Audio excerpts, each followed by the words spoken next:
A new study suggests our economic destiny may be determined by the time we are 12 because poverty can affect the brain. Martha Farah is the founder and director of the Center for Neuroscience and Society at the University of Pennsylvania.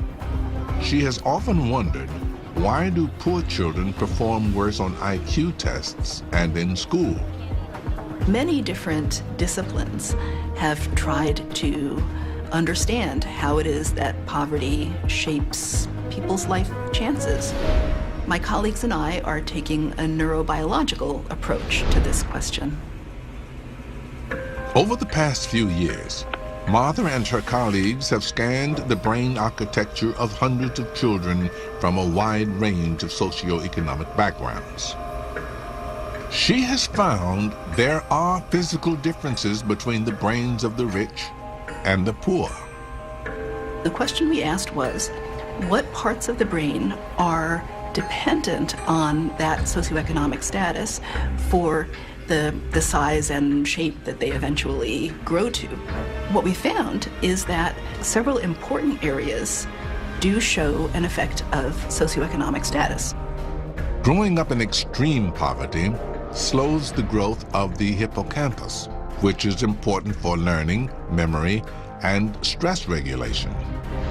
And it also shrinks the prefrontal cortex, which helps coordinate memory, perception, and motor control. Rich kids tend to have a thicker cortex than poor kids.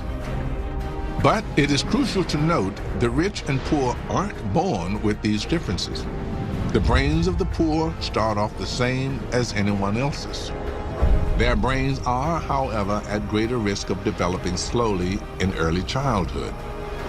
It is not genetics that does the damage.